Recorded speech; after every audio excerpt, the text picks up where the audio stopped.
Hello and welcome to another update video about Bitcoin. Bitcoin has been consolidating today a little bit. After the last video, it pushed a little bit higher, but still could not sustain above that 50% retracement level that we talked about in the previous video.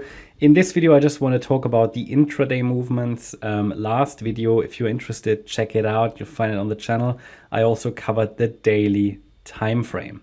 Before we dive into the microstructure, today on X, I uploaded an Arbitrum video, ARB. You guys voted for that on X, so I uploaded it straight away today. And also, if you're interested, check out our newsletter, which you can find in the video description, or at least the link to it.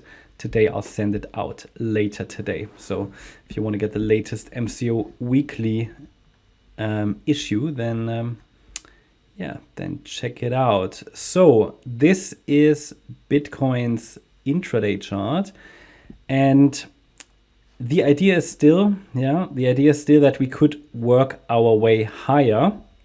This is still the expectation, as long as we're holding the relevant B wave support area. Okay, so what is the context here?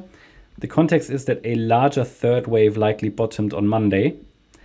Then we said, okay, because the move up initially looks a bit like a 5-wave move, any pullback, as long as corrective, should set us up for higher. So the pullback is again corrective, A, B, C in the white count. And from here we could get a rally in wave C of 4.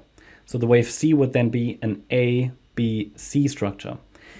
The only question at the moment is, so assuming we're holding that 59,345 B wave support level, doesn't mean we have to test it, but we need to hold above it. There are two variations of this wave count. In the white count, we would get another low, but should hold above 59,345. In this scenario, we would start a wave 5 basically now or very, very shortly. This would be wave 5 of C of B. And then from a little bit lower, probably from the area between 60K and 59.3K, we should start that C wave up. However, as I said in the previous video, this move up looks a little bit like a 5-wave pattern. So I'm definitely considering that the B wave might have bottomed already. In that case, in a WXY structure, I explained more about that in the previous video, but it basically means that in a WXY, we don't need another low. I normally wouldn't put that on here, but the rally looks like a 5-wave move into resistance, okay? It's not a clear 3-wave move. At least it doesn't look like it at the moment. And therefore, I'm possibly considering that we go up directly. But then I have got the micro support area, which is defined between 60,237 and 60,706. So it's this area here, which is relevant for the yellow count in case we already moved our way higher in wave 1, and this is now a wave 2 pullback, and then we could move up directly. So it's quite simple. The pivot between the yellow and the white wave count is the $60,237 level.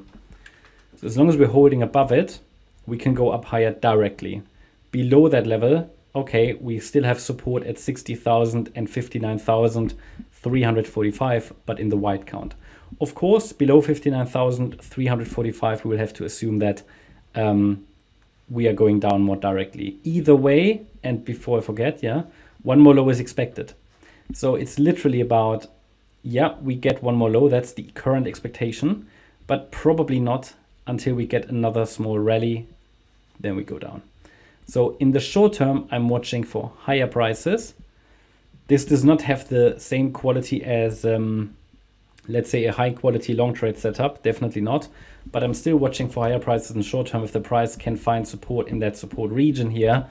But overall, I'm not convinced that this entire move down that started on the 7th of June up there is over. Okay, so that should give you the relevant parameters, and any break, for now I'm watching if this decline has started, if this wave 2 has actually started. There seems to be some confluence around 60,460 and 60,430 in case, for support. And at the moment, it looks a little bit as if maybe this pullback has started, but it would take a break below the previous low here, 60,855, to confirm that further. For now, this is just consolidation, but we have some on the 1 hour chart. No, we don't have bearish divergences on the 1 hour yet, but on the 30-minute we have, and on the 15-minute, clear bearish divergences. So again, this is only the intraday chart, but looks as if it starts to top. It looks a bit toppy up there, especially given that we are so far, and that we're also in a resistance area, and the price so far could not sustain above that 50% fib retracement. That's the update about Bitcoin. Hope you liked the update. If you did, please hit the like button, leave a comment and subscribe. And if you really like the content, then please check out the channel membership. Also, make sure that you follow us on Instagram and Twitter for additional content. Thanks a lot for watching. Bye-bye.